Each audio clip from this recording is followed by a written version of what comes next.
আসসালামু আলাইকুম, কেমন আছেন সবাই? আজকে আপনাদের সাথে শেয়ার করব নতুন আলু দিয়ে ইলিশ মাছ রান্নার জন্য প্রথমেই মাছগুলো ভেজে নিলাম। মাছ ভাজা হয়ে গেলে একটা কড়াইতে অল্প পরিমাণে তেল, তাতে অল্প পরিমাণে পেঁয়াজ দিয়ে নাড়াচাড়া করে ব্রাউন কালার করে নেব। তারপরে তাতে দিয়ে দিব আদা বাটা, লবণ। তারপর মশলাটা নাড়াচাড়া করে তাতে দিয়ে দিব হলুদ গুঁড়া, মরিচ গুঁড়া আর অল্প পরিমাণে ধনিয়া গুঁড়া।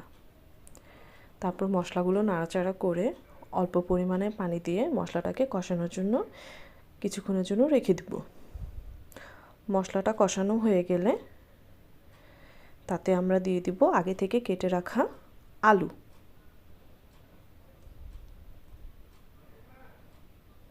আলুগুলো দিয়ে নাড়াচাড়া করে কষানোর জন্য কিছুক্ষণের জন্য রেখে দিব।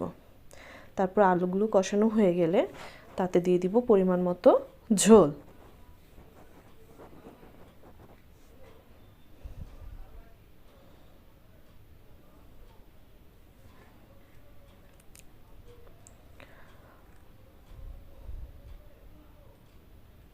তারপরে টমেটো দিয়ে কিছুক্ষণ নাড়াচাড়া করে তাতে দিয়ে দিব কাঁচামরিচ।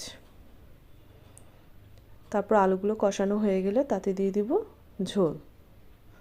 তারপরে আলু সেদ্ধ হয়ে আসলে তাতে মাছগুলো দিয়ে ধনেপাতা দিয়ে নামিয়ে ফেলবো।